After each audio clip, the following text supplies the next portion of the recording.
నుంచి ఒక రిక్వెస్ట్ అండి అందరికీ పబ్లిక్కి. సెల్ఫ్ ఎన్యూమరేషన్ చేసుకోవచ్చు కంపల్సరీగా. మీరు ఏదైతే ఎస్సీ sc.census.gov.in వెబ్సైట్లోకి లాగిన్ అయ్యి మీరు సెల్ఫ్ ఎన్యూమరేషన్ చేసుకోవచ్చు. దాంట్లో కొన్ని క్వశ్చనర్ ఉంటాయి, 35 to 40 క్వశ్చన్స్ ఉన్నాయి.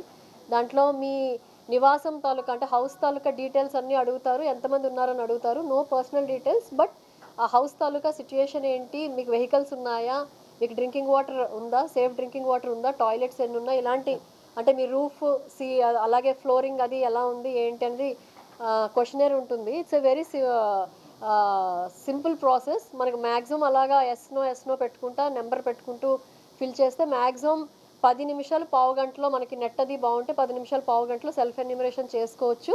సెల్ఫ్ ఎన్యూమరేషన్ చేసుకున్న తర్వాత మనకి యూనిక్ ఐడి ఒకటి జనరేట్ అవుతుంది. ఆ ఐడిని మనం రేపు పొద్దున్న ఎన్యూమరేషన్కి వచ్చే ఎవరైతే ఎన్యూమరేటర్స్ ఉన్నారో ఐడి కార్డ్ వేసుకొని మన గవర్నమెంట్ సైడ్ నుంచి అఫీషియల్స్ వస్తారు మీ హౌస్ది ఎన్యూమరేషన్ చేయడానికి. అప్పుడు ఆ యూనిక్ ఐడి నెంబర్ చెప్తే తొందరగా ప్రాసెస్ అయిపోతుంది.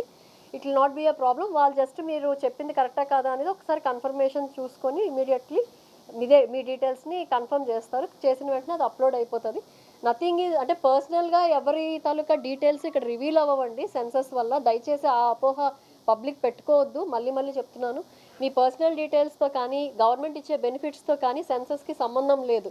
బట్ ఇక్కడ స్థితిగతులు ఏమున్నాయి అని జస్ట్ చెక్ చేయడానికి మాత్రమే సెన్సస్లో డేటా తీసుకుంటారు. పర్సనల్ డేటా ఎక్కడ ఇది ఉండదండి. మీకు కూడా ఈ యూనిక్ ఐడి ఏదైతే ఇస్తారో ఐడి మాత్రమే డిస్ప్లే అవుతుంది తప్ప మీ పర్సనల్ డీటెయిల్స్ ఎక్కడ కూడా డిస్ప్లే అవ్వవు.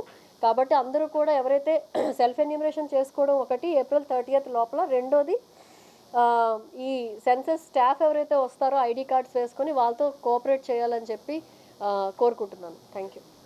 ఓకే.